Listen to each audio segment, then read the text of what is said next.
ಆತ್ಮೀಯ SLC ಪರೀಕ್ಷೆಯನ್ನು ಬರೆದಿರ್ತಕ್ಕಂಥ ವಿದ್ಯಾರ್ಥಿಗಳೇ, ಪರೀಕ್ಷೆ ಫಲಿತಾಂಶ ಇನ್ನೇನು ಕೆಲವು ದಿನಗಳಲ್ಲಿ ಪ್ರಕಟವಾಗಲಿದೆ. ಹಾಗಾಗಿ ತಾವುಗಳು ಮನೆಯಲ್ಲೇ ಕುಳಿತುಕೊಂಡು SLC ವಾರ್ಷಿಕ ಪರೀಕ್ಷೆಯನ್ನು ತಮ್ಮ ಒಂದು ಮೊಬೈಲ್ನಿಂದ ಹೇಗೆ ಪರೀಕ್ಷಿಸಬೇಕು ಅನ್ನೋದ್ರ ಬಗ್ಗೆ ಈ ಒಂದು ವಿಡಿಯೋದಲ್ಲಿ ಮಾಹಿತಿಯನ್ನು ನೀಡ್ತಿದ್ದೇವೆ.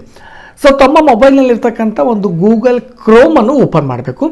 ಸೊ ಗೂಗಲ್ ಕ್ರೋಮನ್ನು ಓಪನ್ ಮಾಡಿದಾಗ ಇಲ್ಲಿ ಸರ್ಚ್ ಆರ್ ಟೈಪ್ URL ಅಂತಿಲ್ಲ, ಅಲ್ಲಿ ತಾವುಗಳು KERRresults.nic ಎಂದು ಟೈಪ್ ಮಾಡಬೇಕು. KERRresults.nic.in ಅಂತೂ ಟೈಪ್ ಮಾಡಿದೆ. ಆದಾಗ ಸೊ ನೋಡ್ತಾ ಇರ್ಬೋದು, ಇಲ್ಲಿ ಪ್ರಥಮವಾಗಿ ಏನು ಕಾಣಿಸ್ತದೆ, ಕರ್ನಾಟಕ ಎಕ್ಸಾಮಿನೇಷನ್ ರಿಸಲ್ಟ್ಸ್ 2024.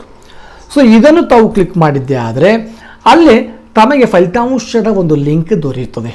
ಸೊ ಹಾಗಾಗಿ ಈಗ ಇಲ್ಲಿ ತಾವು ನೋಡ್ತಾ ಇರ್ಬೋದು, ಇಲ್ಲಿ ಕರ್ನಾಟಕ ಎಕ್ಸಾಮಿನೇಷನ್ ರಿಸಲ್ಟ್ಸ್ 2024 ಅಂತಿದೆ.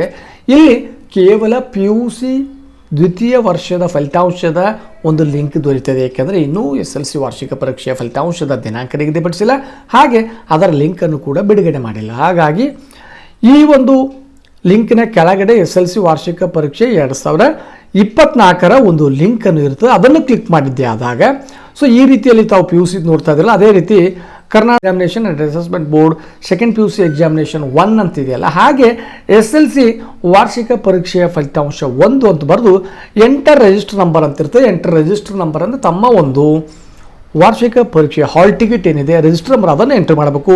ಕೆಳಗಡೆ ತಮ್ಮ ಡೇಟ್ ಆಫ್ ಬರ್ತನ್ನು ಎಂಟ್ರಿ ಮಾಡಿ ಸಬ್ಮಿಟ್ ಬಟನ್ ಕೊಟ್ಟಿದ್ದೆ ಆದರೆ ತಮ್ಮ SLC ವಾರ್ಷಿಕ ಪರೀಕ್ಷೆಯ ಫಲಿತಾಂಶವನ್ನು ಕ್ಷಣಾರ್ಧದಲ್ಲಿ ತಮ್ಮ ಒಂದು ಮೊಬೈಲ್ನಲ್ಲೇ ನೋಡಬಹುದಾಗಿದೆ. ಹಾಗಾಗಿ ವಿದ್ಯಾರ್ಥಿಗಳು ಬರ್ತಕ್ಕಂಥ ದಿನಗಳ ಉತ್ತಮ ಫಲಿತಾಂಶ ಬರಲೆಂದು ಆಶಿಸೋಣ. Wish you all the best students.